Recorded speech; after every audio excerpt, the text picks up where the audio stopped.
Bonjour à tous, c'est Jean-Luc Roux sur sa chaîne YouTube. Aujourd'hui, nous allons parler des États-Unis qui testent des véhicules terrestres sans pilote UGV au PNTAX 23.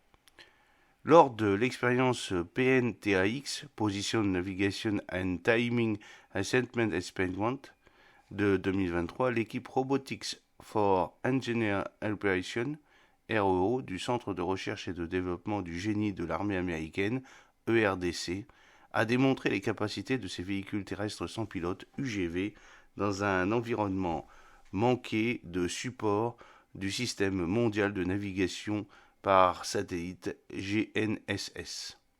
Une série de drones sont testés dans diverses conditions au PNTAX 23. Le PNTAX sert de plateforme d'expérimentation et d'apprentissage continu.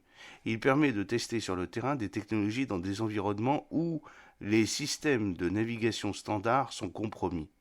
Les tests se sont concentrés sur la capacité des UGV à naviguer et à se déplacer librement sur des terrains difficiles tels que des pistes de combat accidentées sans recourir aux aides à la navigation conventionnelle.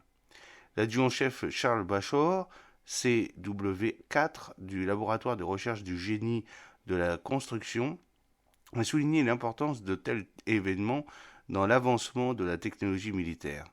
Il a noté que le PNTAX offre un cadre idéal pour tester et perfectionner les nouvelles technologies dans des environnements réalistes et spécifiques à l'armée.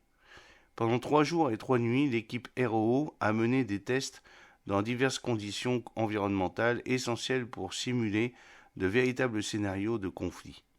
L'accent était mis sur l'évolution des capacités de cartographie des UGV sans positionnement GNSS, en utilisant des algorithmes développés par ERDC dans une localisation précise.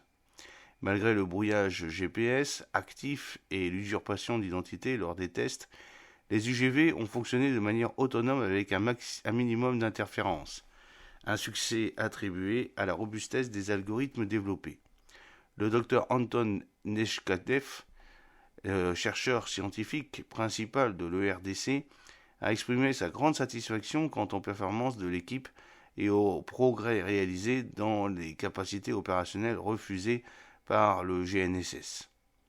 Ces UGV autonomes sont conçus pour fournir aux soldats des informations critiques sur le champ de bataille à distance, offrant ainsi un aperçu des caractéristiques du terrain, des dangers potentiels et des obstacles.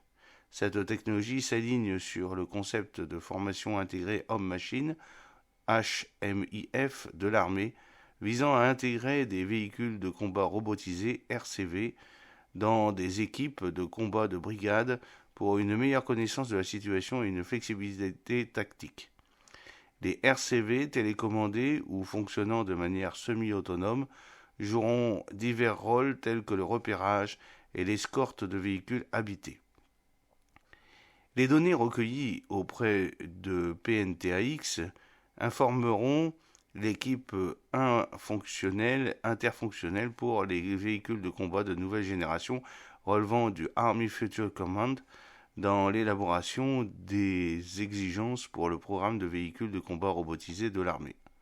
S'appuyant sur son succès au PNTAX, l'équipe ERDC-REO prévoit d'améliorer les capacités de navigation des UGV pour les opérations militaires hors route selon le docteur Ahmet Soleimeloufozoglu, chef du projet REO. L'équipe a l'intention d'inclure des modalités de détection supplémentaires pour fournir une vision opérationnelle plus complète aux ingénieurs militaires. Pour approfondir leur expérimentation, l'équipe REO participera aux expériences annuelles de support, de protection et d'intégration de manœuvres MSPX 24 organisées par le Maneuver Support Center of Excellence Battle Lab, où elle continuera d'affiner et de tester sa technologie. J'espère que cette petite vidéo vous a plu. N'oubliez pas de cliquer sur le pouce bleu pour la promouvoir, de vous abonner si ce n'est pas encore fait et de partager cette vidéo sur vos réseaux sociaux. A très bientôt, fidèlement Jean-Luc Haut.